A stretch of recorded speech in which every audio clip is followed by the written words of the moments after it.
Hello, everyone. Welcome to today's show. And if you're joining for the first time, this is part of our e-commerce series for which we meet every Wednesday at 5:30 p.m. Eastern. And we always have one topic related to e-commerce and a very exciting panel that is willing to share their insights for us. So today we are going to be talking about marketing automation, and that is going to be so exciting. So we are going to dig right into the topic. We are going to talk about all the best practices, the secret sauce of how to deliver on marketing automation. But before that, we are going to start with everybody's introductions. So we are going to start with you, Chris. All right. Thank you, Sam. So I am Kristina Harrington. I am the president and COO of Gen Alpha Technologies, and we equip manufacturers and distributors with the e-commerce solution they need to sell their products, specifically new and used equipment and aftermarket components online. So that's what we do. Happy to be here. Amazing. Thank you so much for being here, Chris. Steve, can I move to you next for your introduction, if you don't mind? Thank you, Sam, and thank you for having me on here, and good to see everybody here today. My name is Steve Rice. I'm the founder of .com Jungle and the Globally Conscious Leader. With .com Jungle, we help companies, CPG companies and manufacturers make and implement wise technology choices, which often has to do with building websites and integrating systems. And then with the Globally Conscious Leader, we're hoping to bring sustainability experts to leaders and help them make the change to being more green, or as what we often say, less brown. Amazing. Thank you so much for being here, Steve. Eric, can I move to you next for your introduction? Yes, thanks, Sam. I'm Eric Landmann. I'm e-commerce division manager of Earthly Interactive. We're an agency that builds websites and web apps for quite a variety of different markets. And my personal expertise is I'm a project manager and e-commerce architect, and mostly working in Magento and a little bit of with Shopify and BigCommerce. Okay, amazing. Thank you so much for being here, Eric. Dave, can I move to you next for your intro? Sure. Thanks, Sam. My name is Dave Crysler, and I own a company called the Crysler Club, where we work with business owners to help them create the systems they need to stop working in their business so it can grow. And spent more than 20 years in the manufacturing space, responsible for both operations and marketing. So excited to get into this conversation today. Thanks, Sam. Okay, amazing. Thank you so much for being here, Dave. Kira, can I move to you next? You are joining for the first time. Welcome to the panel. Yeah, so thank you for having me. I am myself a marketing consultant, so a consultant on strategic marketing, but I have a gig, which I am proud of. That means we implement business technologies that help businesses sell and service online. And I know the digital transformation has been frightening, so we do that in affordable and fast way. And specifically, we implement Microsoft Dynamics and Zoho technologies. Okay, amazing. Thank you so much for being here, Kira. All right, so we are going to start in setting the stage. So obviously, there's a lot of misunderstanding, in my opinion, especially when we talk to manufacturers, what marketing automation really is. Some people think that, when you talk about email marketing, that could be perceived as marketing automation. There are a lot of different conversation. Also, there is myth around where marketing automation is going to be fit, whether that is going to be really good for your business or not. So, Chris, I am actually going to start with you in setting the stage. And now you can set the stage in the form of a story, which is what I appreciate. You know me. If you have a story related to marketing automation, if you could pick an example of where you have implemented or, seen or experienced marketing automation, that will be amazing in setting the stage, what marketing automation is and where it should be used and where it should not be used. Yeah, I think the best way I would describe marketing automation, and I'll go into a story, is really giving time back to your organization. So it's automating processes on the sales and marketing side that give time back. And I know personally for our own business, this was something we had to identify for our own sales team because we don't have a very large sales force. Anything we could do to supplement and help them on the marketing automation side to prevent them from having to engage too early in a process with a customer was very valuable.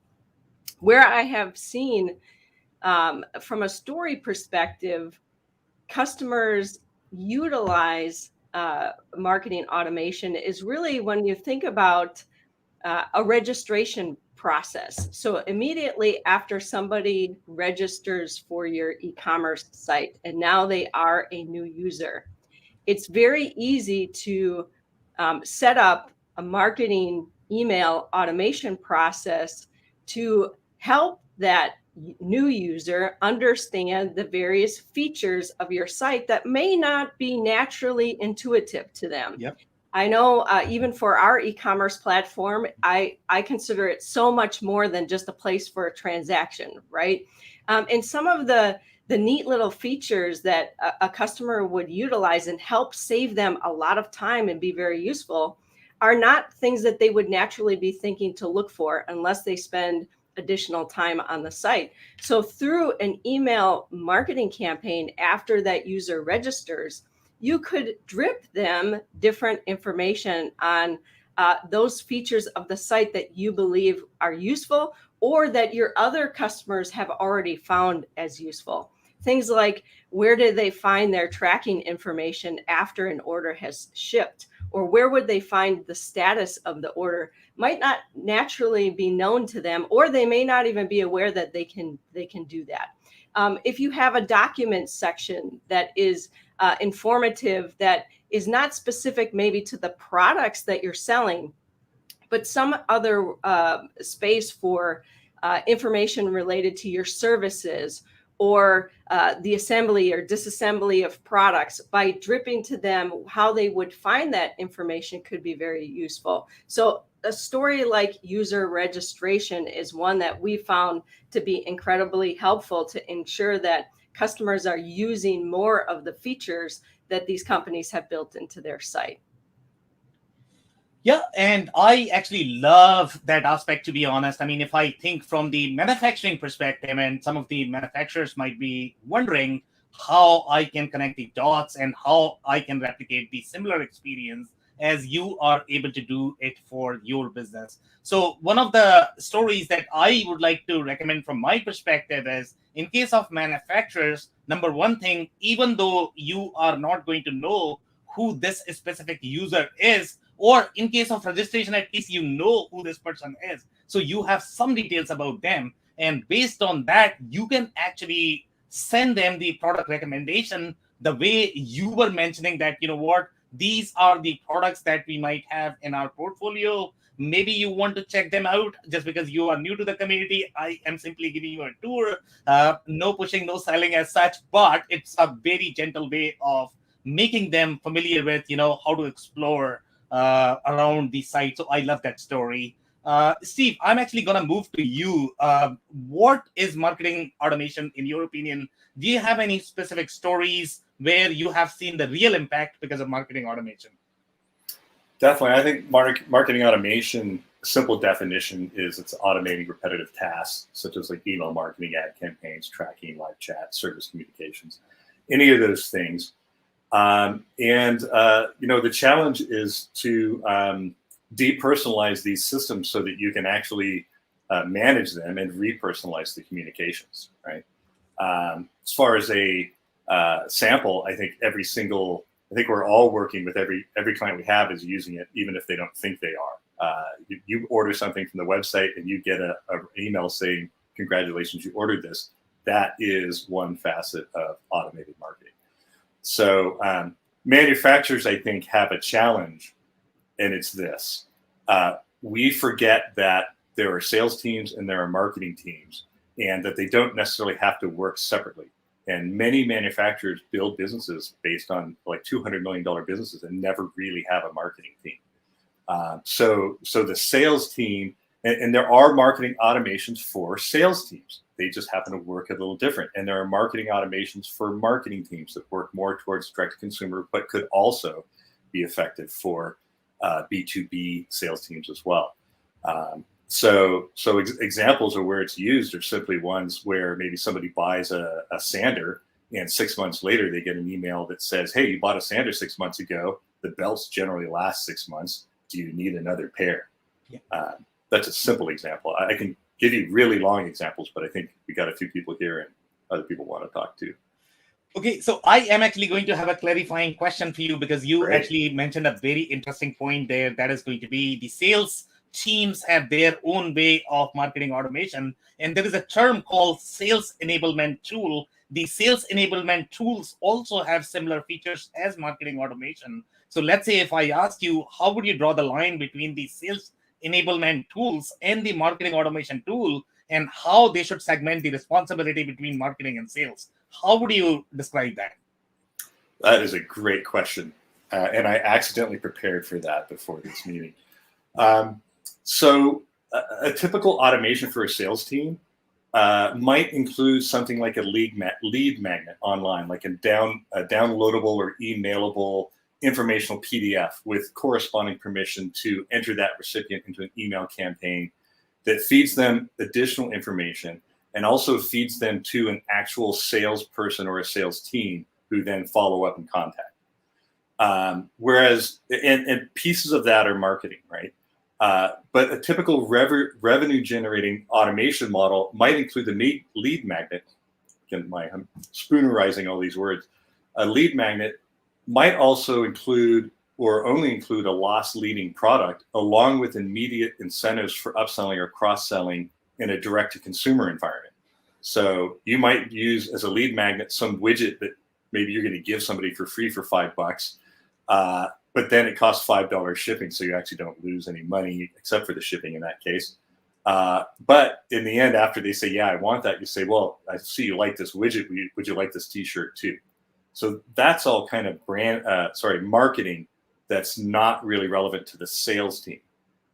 So that's where I would draw the line is if you're actually trying to make the sale right away, you're presenting your product, you're presenting your brand image, and you're trying to get people to purchase right away online. And the direct-to-consumer model is a good example, but there are some B2B models that fall into this category. But most manufacturers are going to separate it right along that line. Okay, so basically, I am not as unpredictable as I thought. You guys are able to guess my question. So thank you so much for that, Steve. Okay, Eric, I'm actually going to move to you next. What is marketing automation in your opinion? Do you agree with Chris and Steve so far? Any disagreements? Any stories that you might be able to share related to marketing automation where you have had real impact? Sure. Well, you being unpredictable doesn't help us prepare,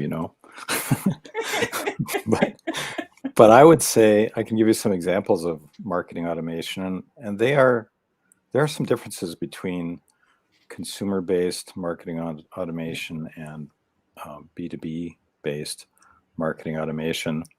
I'm going to go right into the B2B because that's, to me, a little more interesting.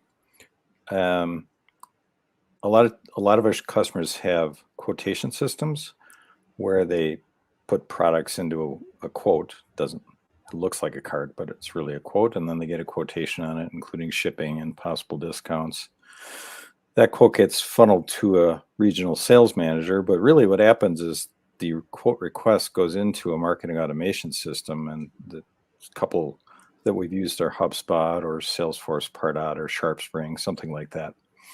And they go into a workflow, and the workflow might do a number of things. The simplest would be it funnels it off to a regional sales manager and also perhaps an individual salesperson.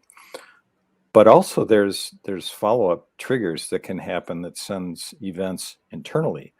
So not even interact with a customer, say 2 weeks later, an event could fire to the sales manager from the marketing automation program saying, hey, did you follow up with this potential customer?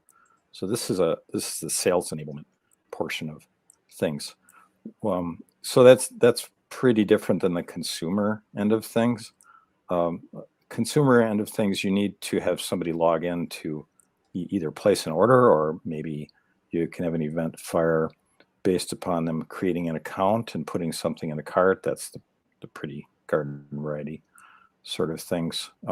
Other things you can have, though, is if they did purchase something, we have a customer that uses a marketing automation event that fires when the warranty for whatever they happen to purchase is about to expire. So that's kind of a cool thing. You buy a toaster or something. Maybe that's a bad example. Refrigerator might be a better example. And you say, hey, your warranty is going to be up in 2 weeks. Would you consider buying this warranty product? So those are some examples of pretty interesting use cases. And some of them can be kind of intricate and a little bit tricky to set up, but the payoff is huge because these systems work. One of my customers got something like a 25% conversion rate on abandoned cart emails. It's like, whoa, that's crazy big. That was 25% of sales that they probably wouldn't have had because the customers went away. So that's pretty cool.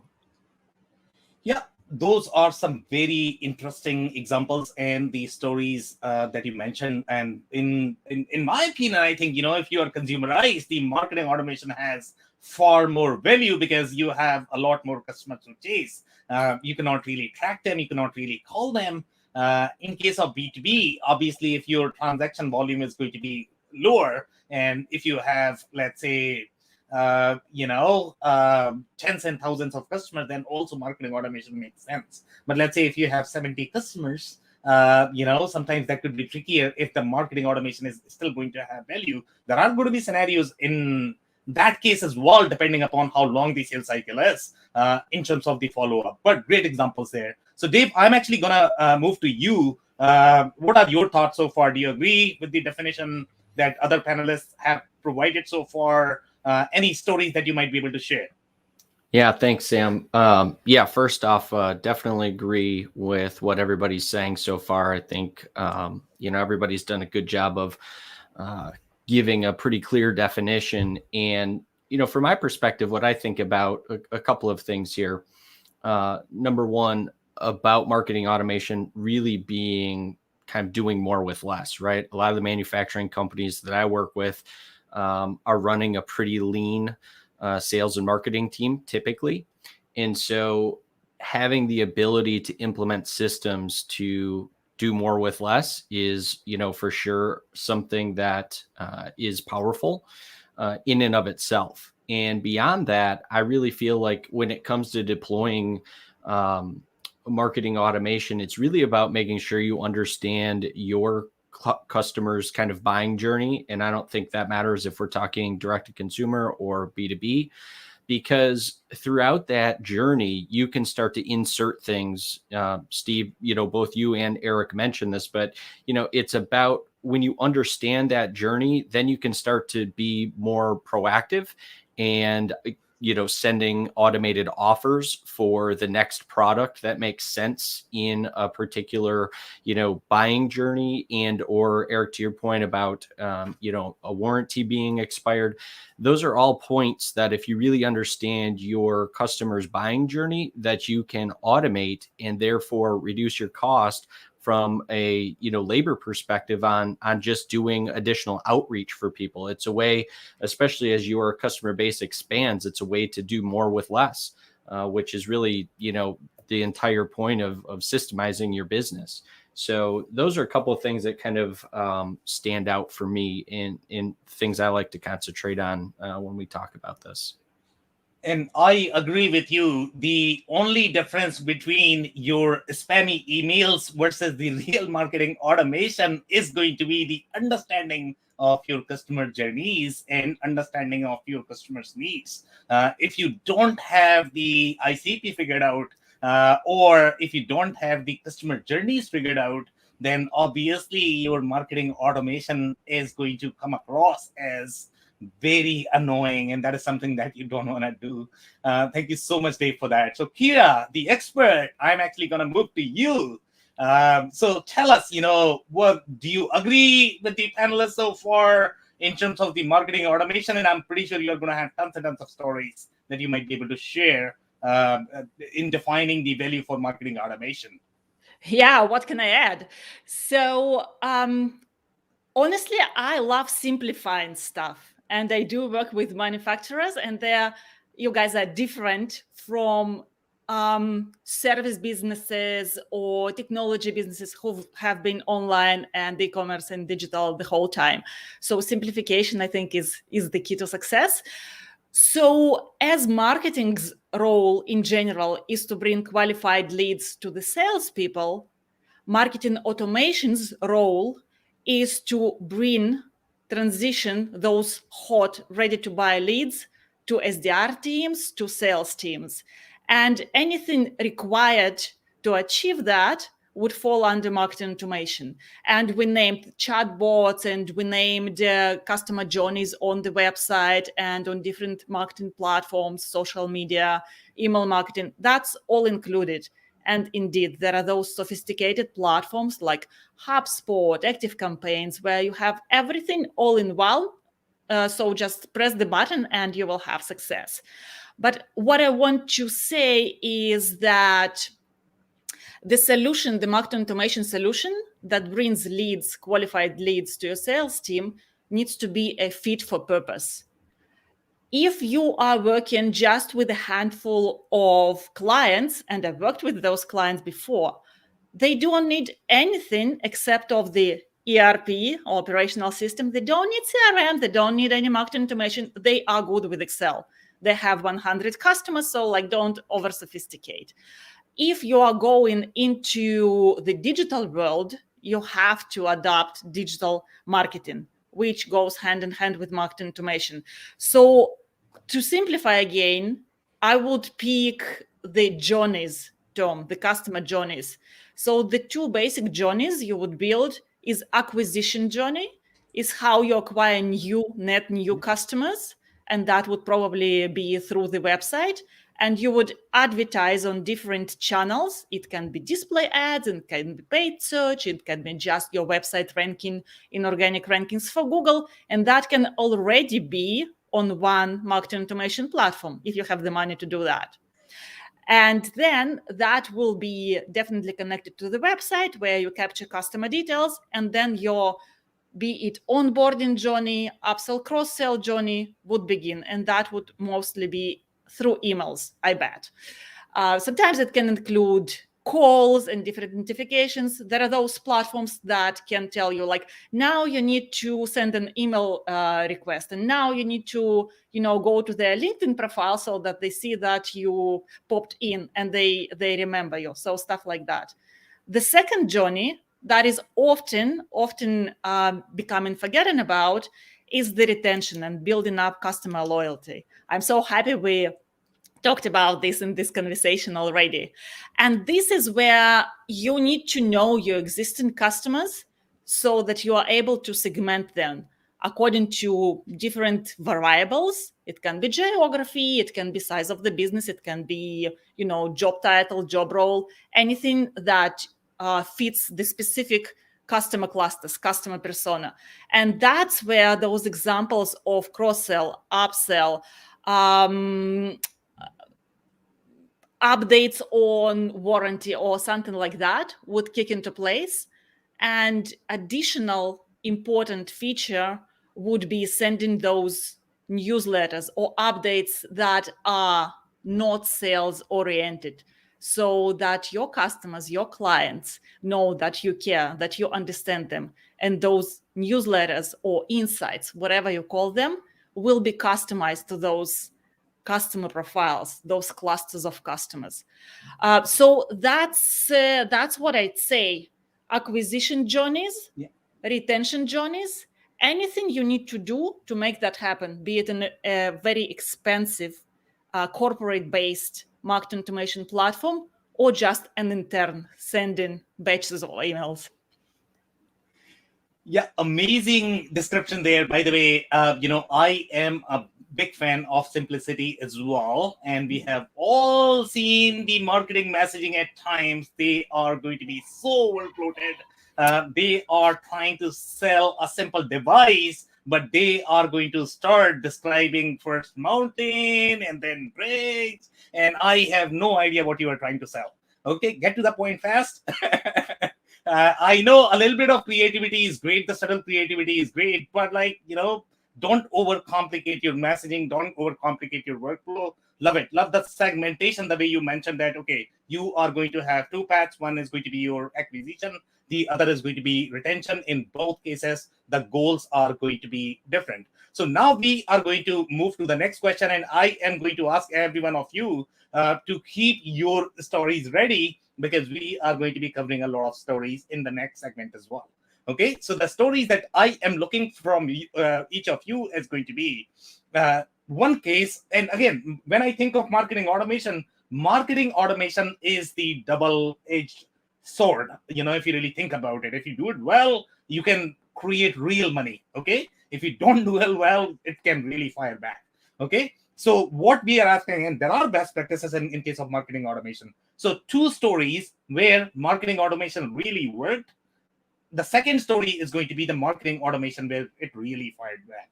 Okay, so Chris, I am going to start with you. 2 stories, marketing automation where it really worked and where it fired back. Okay.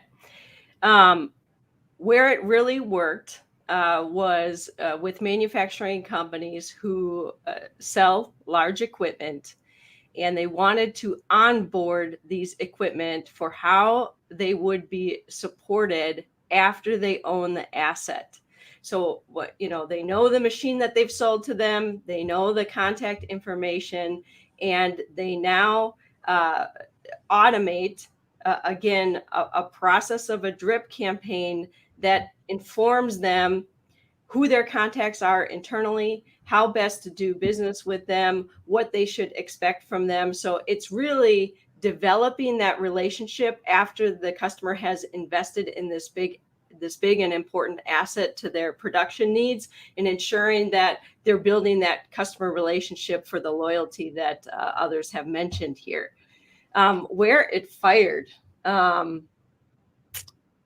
we have had customers who have struggled with the abandoned cart process of integrating, where either they're discounting their products when it's not necessary. So they're automatically discounting through that the abandoned cart process, and either that's removing the value of that initial product, because in the space, again, that we serve, most often the customers really need that product at a specific period of time. Because the equipment is down, there's a real business need in this B2B setting to get that equipment back up and running. So it might not be necessary to be discounting in order to successfully convert on that. And that begins to create question and creates habits that would not be beneficial for, you don't want customers abandoning their cart because they think they're going to be incentivized later to place an order.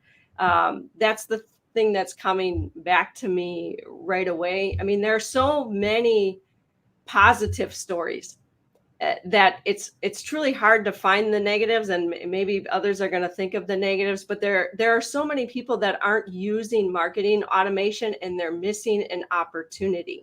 So the positive stories definitely, at least so far in my experience, outweigh the negative, and more manufacturers and other companies need to start utilizing these tools that are available for all the benefits that people have talked about. I really love doing more with less that David mentioned. That's so important with respect to the time element that both customers and manufacturers have in their world. So if you can speed up time, you can ensure a faster and more efficient process and educate along the way, it becomes really beautiful. And there's so much value both in revenue and that retention relationship. So that's my feedback. Amazing stories there. Thank you so much, Chris. And one of the things that is going to be your favorite plug that we have not discussed so far is going to be if you are doing marketing automation, obviously the execution is important, but what is more important is going to be studying your campaigns. As That's you right. are going to do more, you are going to get better at it. So Yeah, obviously the second story that you mentioned, in that case, you really have to study, what's working and why it is working and why you are losing money for your discount. and sometimes that may not be necessary. So yeah, you gotta A/B test probably and figure out if that is necessary or not. So I am going to rephrase our firing back a bit. I am going to call it as overkill as opposed to the real fire back, because overkill in terms of the ROI, in terms of the kind of experience that you want to provide to your customers, could be very different from the real fire back. So 2 stories. I'm actually going to move to Steve next. Steve, 2 stories. One in case where you really felt in your heart that no, this is a real case for marketing automation, and in second case you felt bad that, you know what, this is probably too much. Well, the cases, as Chris pointed out, and let me say, everybody on this panel has had a lot of really good things to say about marketing automation. Really appreciate it. Successes are easy to find, and like one simple one, we worked with a team, and live chat doesn't generally, people don't often think about that as a marketing automation, but it's another contact point for your customers. And we implemented that with a client who ended up seeing a 200% increase in revenue over 3 years. And because of live chat and because of the automated responses that they were saving to the system that they could all share, they actually did that 200% increase and then cut their phone team in half over that same amount of time. So they're basically doing 400% more service calls per person. And those other people didn't get fired. They just got to move to other places in the business where they were happy. Failures are things like, I'm a guy, I'm 6'3", and I go buy a puffy down jacket. It's not going to do any good. I saw somebody do this. Send somebody an email who bought a men's jacket and say, "Are you interested in this women's yoga type?" No, I'm not. Like, you don't even know if I'm married. You don't know if I have a girlfriend. Maybe I even have a male friend, right? But they don't know who I'm sending it to. One of the other things that I saw that was an interesting failure was just sort of a slight failure of imagination. And it was with an organization that had a really good connection between their human sales team in the building and the dealers that are out in the world. Like, they all knew each other by first name. They probably went fishing together. And the head of the sales team thought that they would, when they were implementing a tool kind of like HubSpot, that they wanted to integrate a lot more of that personal information into into the marketing automation tool. And so they sent out a really nice email saying, "We'd love to learn, have all this stuff in your system, in our system." And instead of talking to their technology team on the website and setting up some forms maybe, or some fields really on the back end for those dealers to fill in, they sent them a spreadsheet. And they asked every one of those dealers to fill out a spreadsheet that said, "My name's Bill Jones. My wife's name's Janice. I like fishing." It was a nightmare. And I saw that go out, and I called him. I said, "You're going to have a nightmare. Just wait." Because it was automation stuff with completely non-automated feedback loop, right? So that was just a complete failure to think about, well, what am I actually doing? Why am I asking them to do it? Yeah, seriously. I mean, please send me the spreadsheet and I'm going to write my credit card information so that you can transact on it. I'm really waiting for that, to be honest. Okay. Thank you so much, Steve. We probably all saw that about 2001 or so, right? Thank you so much. Okay, Eric, I'm actually going to move to you for your stories. One case where the marketing automation really worked. And obviously, you are going to have a lot more where you felt that it was overkill because you are probably the recipient of those emails. Well, I mentioned the one about abandoned carts, and that's pretty garden variety. However, we have a customer that sells furniture, and their markets are to school districts and libraries and architects. So big orders, tens of thousands of dollars typically. And they do everything through quotations, including some various level of discount, and assign these quotes to reps, and then the reps follow up. The marketing automation piece here is that these, once the quotes are approved, sent off, it's sent as an email and a PDF that's attached. And the PDF is designed so it can be incorporated into a proposal or a budget.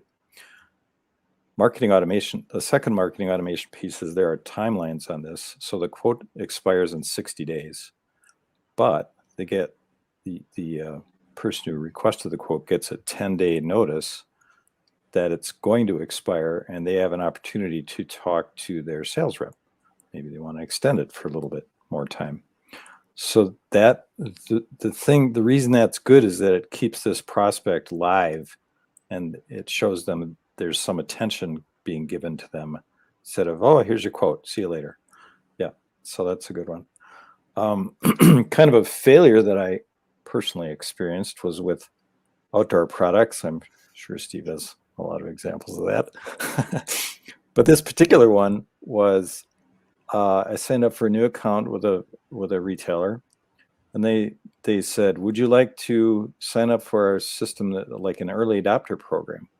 You get to hear about new products, maybe you get a discount. So I said, okay, I'll do that. Check the box and cool.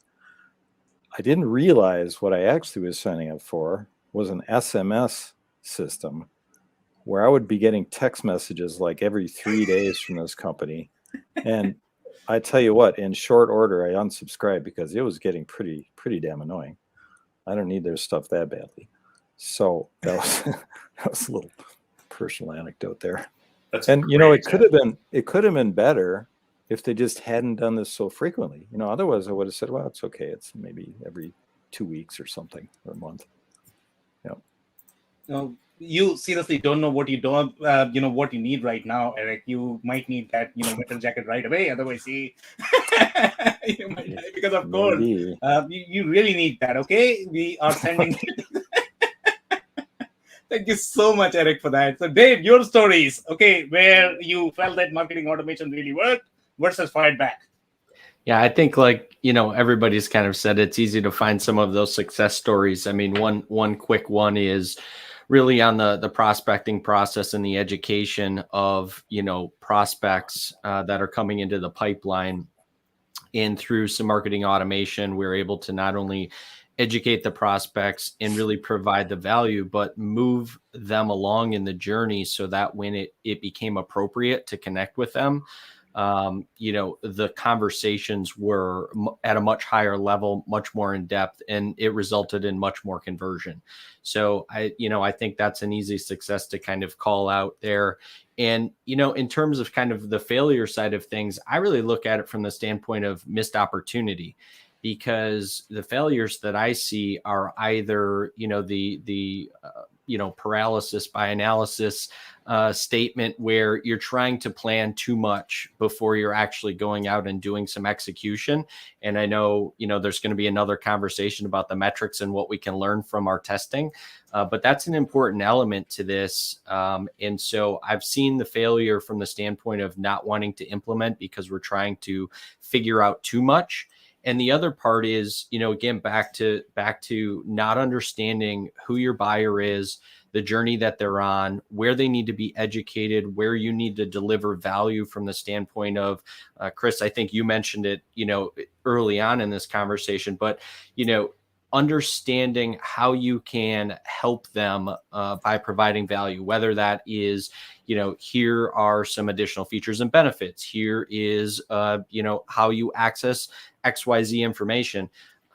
When you miss that boat, you're really missing the opportunity to connect and build a really quality relationship with your customer. And that's what we're really all after. So this is just one more tool in the toolkit to be able to do that. And when you do that appropriately, you're going to have, longer term customers, your overall customer lifetime value of that customer is going to increase. And again, I find that in general, you're going to have happier people internally and externally that are connected to your company.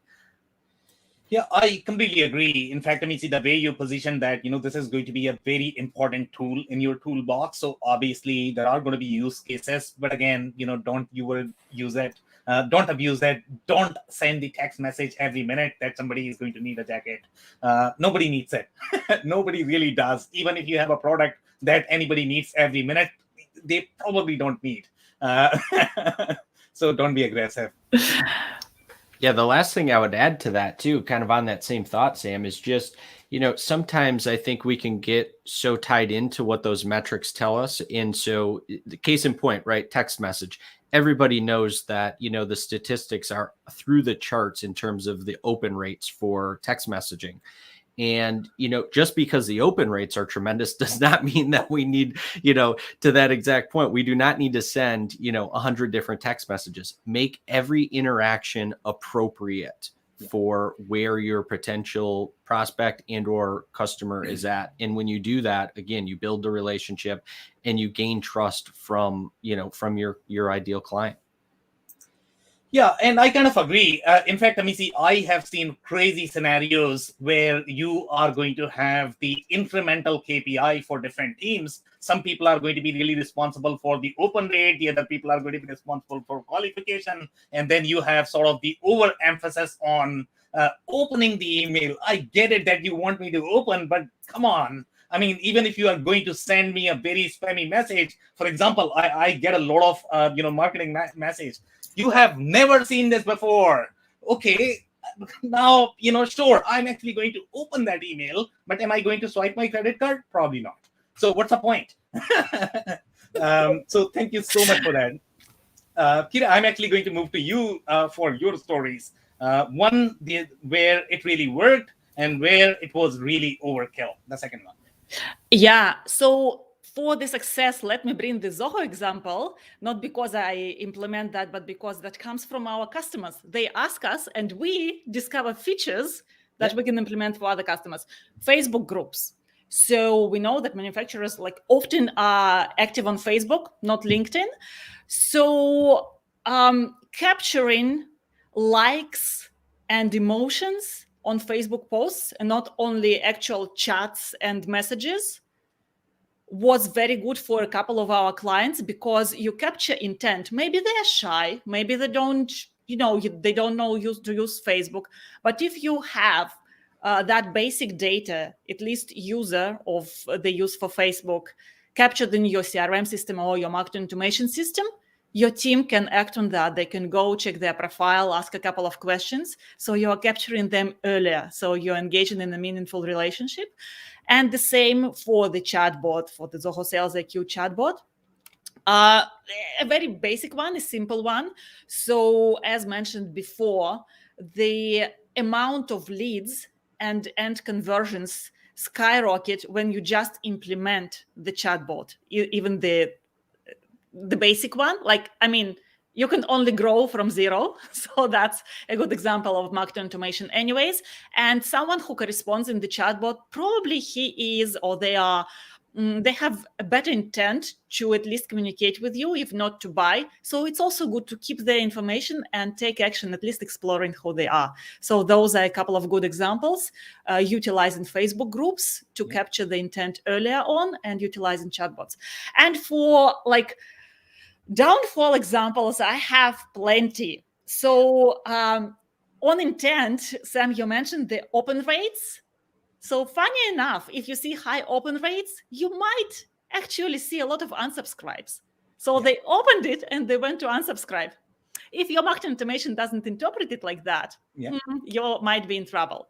The other example is, and that happens pretty often, we all buy data. We all buy data of our customer segments and we start spamming via email automation. Buying data is good, but you have to buy good quality data. And this is something that can be either very, very expensive or challenging to find the right companies. And the last example, the funny one, although most of us, of our customers are not on LinkedIn, but I'm Kira. Hey, Laura, how was your day today? So I started collecting those. If you personalize and automate, at least pay attention. Yeah, I completely agree. I think you have some really interesting examples there. I really like the positive one, to be honest, because you had the real intent as opposed to paying attention to these random KPIs called open rates, even though open rate is important. But I think engagement is far more important than anything else. So if you have tools that are able to measure the emotions, the engagement, obviously that's going to have far deeper signal in terms of the customer's intent. And obviously, anybody can buy data as long as obviously you have money in your pockets, and depending upon what ROI you are getting based on your efforts. But in my experience, if you really want to do quality marketing automation, you still have to do a lot of manual cleansing, and that's where paying attention is really important. It's a lot of work, okay? But if you are serious about getting business, you have to put a lot of work in getting your messaging right, in getting your targeting right. So thank you so much for that. So the next question I'm going to have okay, Steve, go ahead, please. Since Dave Meyer isn't here, I'll do what he would do right now. Yeah. Because we're going to be talking about KPIs, and it's connected to this conversation, especially about open rates. For those of you who don't know what's really happening with Apple or haven't heard, they are changing the way that they allow emails to be sent to their devices, right? Yeah. What most people don't realize is what Apple is doing is pre-opening the emails. So the conventional wisdom is that this thing is locking down emails a bit and that your open rates are going to go down. But actually, your open rates for iOS devices, which I think starts with iOS 15, and on Macs, which I think starts with Big Sur 11.6, if I remember right, those will actually go to 100% because they're all going to look like they were opened by Apple before Apple actually presented it to people. Just something to be aware of. And since Dave Meyer is not here, we give him props and say that's what he would be here for. This is going to be so much fun, guys. And guys who are responsible for open rates, they are going to get a lot of commission, which is what I love.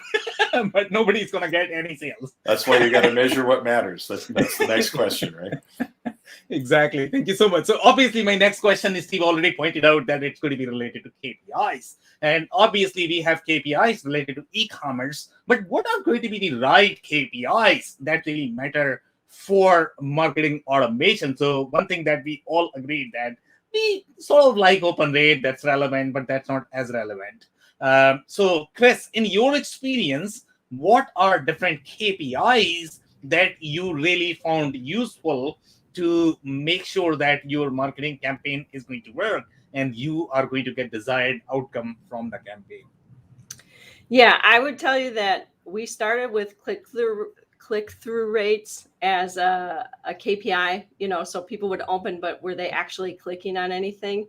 But we quickly moved to lead scoring, where we are scoring leads as they come into our website, and they're taking different actions, and those actions have a value. So, if they are downloading information, that value may be higher from a point scale. So a lead score is really scoring a user as they come into your website and having different interactions with your website. If they're touching on different pages, the number of pages might be a point each. But then they download a form or something of information and they give you their details, that has a higher lead score, maybe 3 points. And as you engage with them and you grow your relationship over time, where you're doing some automated marketing and they're coming back to your website and they're taking different actions, that score helps you with the workflow and different sequences that the rest of your organization may take action on, whether it be another form of automated marketing or truly involving your sales force at some point in time. I think historically, a transaction or a conversion is easy to say. A customer came to our site and they did this thing, and usually in a transaction, you're getting information about them. It's when your customers are engaging with you or your product or your service, your business, but they're not transacting, but they keep returning and they're getting valuable content. What content are they looking at? Being able to segment, and a lot of people touched on these different topics throughout the conversation here, but being able to segment by industry, by title, by the products and information that they're looking for can help you continue to automate what they're going to receive, so that you continue to give them the good information that they're looking and they keep returning for. So I think lead scoring is something that we in our own business started utilizing. And now we look at the opportunities within e-commerce to create lead scoring opportunities for the businesses we work with. So it's opened our mind as a company, not only for how we do things and sell our products, but then how can we enable our customers to utilize that as well. So I'll start with lead score. Yeah, I like lead score a lot. The only thing I would like to add is you are probably not going to get your 100% correlation with your lead score to your closing opportunity, and don't expect that. Don't go hard on yourself. It's a moving target. It's going to take a long time to figure out any correlation. The more data that you have, the more you learn about, what your customers really care for. And then one of these days, you are probably going to have that golden score that is really going to work for you magically. Thank you so much for that, Chris. Really appreciate that. Okay, Steve, I'm actually going to move to you, and we might need to move a little quicker here, because we are running out of time. KPIs in your experience, which ones are your favorite for marketing automation? Well, I love that Chris brought up lead scoring, because I don't think it's something that people think about. It's not really on the radar for a lot of companies, and it's a really good one. I think. Oh shoot, where did I put my list? I like to look at lifetime value and order frequency. You can also measure the activity loyalty, which is a little bit like lead scoring.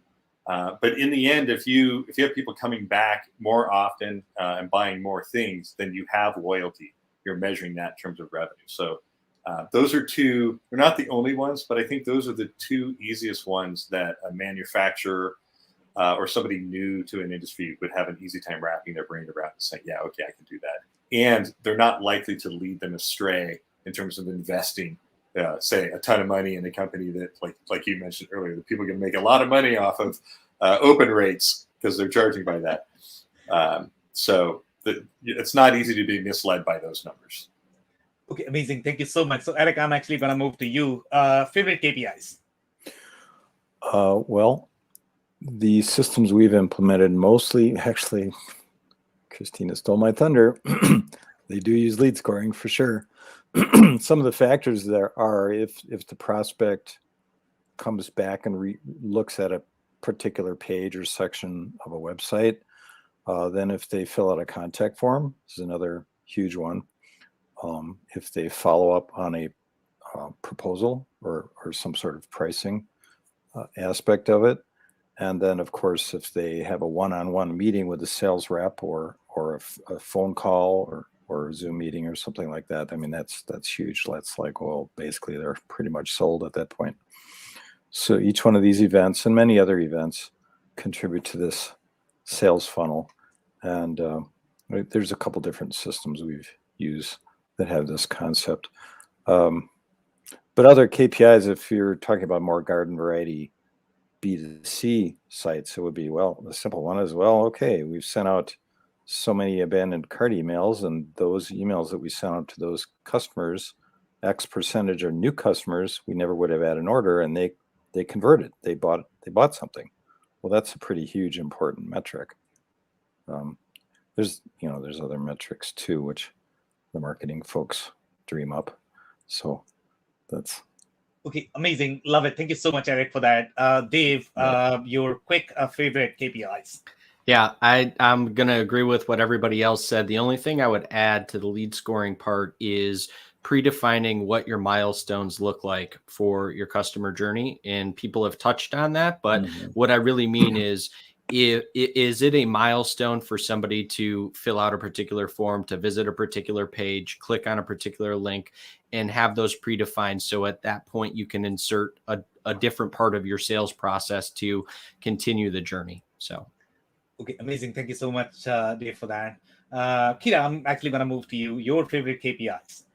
There are debates about the fact that lead scoring is actually dead and it doesn't mean anything, because if I'm working with the power equipment parts e-commerce seller and I'm looking for industry information on the size of the industry, and I go to all the report providers to ask for sample report, and then they bombard me and spend time and money on reaching out to me, and I'm not even from the industry, whether its scoring is still good, I don't know. So that's a word of caution. Measure what matters. If you are doing branding, measure how many emails actually arrived and not dropped off. Measure how many people saw your message. If you are measuring interest, measure downloads, how many of them downloaded your white paper. If you are measuring conversion, yes, measure how many of them actually bought and ask them how they found you. And you will find that your attribution on your marketing automation tool tells you they found you through email, and then they will tell you a friend told me. So there is a discrepancy there. What you have to have is Google Analytics. That's an amazing free tool. You can set it up for measuring e-commerce conversions. That's pretty accurate. Google Analytics is a must-have tool. Okay, amazing. Love it. The only thing I would add to that conversation is going to be, when we think of the lead scoring, I don't think the industry lead scoring, those algorithms are going to be really relevant. But if you have decent, machine learning tool that can analyze your own opportunity, your own close rate, your own customer base and target base and market signals, and then somehow figure out the lead scoring, that's probably going to be slightly relevant. But even for that, it might take a long time unless you have years worth of data to feed this machine learning algorithm to be able to predict what you are really looking for. So on that note, we are going to take quick closing advice from everybody. Maybe a sentence, Chris, what is going to be your quick closing advice as it relates to marketing automation? It's going to be around data, like I love to talk about in every episode, which is, good sales and marketing teams align around the data that they get as outcomes from their marketing automation. But to be able to evaluate good data, you have to get started with some of these marketing automation initiatives. And there was a ton of great content from the panel here. So lots of good ideas to get started. Okay, amazing. Thank you so much, Chris. Steve, what would be your closing advice? I'm going to say what I just posted into the chat, which is there are a lot of CMSs like WordPress, WooCommerce, Magento, Shopify, BigCommerce. They all have some tool that you can plug in for very little money that can start you on your automation journey. So it does not have to be expensive. It does not have to be difficult, but you do not have a choice. Yeah, again, I think the trick is not really the tool. The trick is going to be in finding a real target market and also your messaging. That's where the real art is. So first figure that out. Technology is going to be the easy path. Okay. Eric, I'm actually going to move to you for your closing advice. Okay. Yeah, competition is fierce. So if you want to stay in business, you need to have these systems. But they don't have to be really daunting, as Steve mentioned. There are simple ways to get started and not complex. You don't have to have some grandiose plan for dealing with every single edge case about all these crazy things. You just need to get started. And as you start to do this, that will inform what you want to do later. So that's my word. There you go. And do not send anybody a text message every 30 seconds. Nobody needs anything every 30 seconds. Okay. No. Thank you so much. Dave, what is your closing advice? Yeah, thanks, Sam. I would say if you are new to this journey and just starting out, I would say start with a minimum of 3 different points along your customer journey and talk with your team to identify processes that they are doing within that to be able to automate through this marketing automation. If you are further down the path and you are already doing some of this, I would just ramp up those touch points, making sure that, again, you understand where your ideal client or customer is at in that part of the process and look for tools. Because to your point, the tool really doesn't matter. It is more about defining, exactly what touch point you want to have and how the process is going to be automated with the tool. So that'd be my closing advice. Okay, amazing. Thank you so much. Kira, what is going to be your closing advice? I would say don't expect marketing automation, do the work for you. Sales and marketing need to sit together to, as Dave said, define what works. And if face-to-face events still work for you better than marketing automation, do that. Okay, amazing. Love it. Guys, thank you so much for joining today. If you joined for the first time, this panel was part of our e-commerce series, for which we meet every Wednesday at 5:30 p.m. Eastern. We are always going to discuss one topic related to e-commerce and always have a very exciting panel. So make sure you are going to be here next week. On that note, again, thank you so much, everybody, for your time and insights. Thank you, Sam. Thanks, Sam. Thanks, Sam. Thanks, Sam.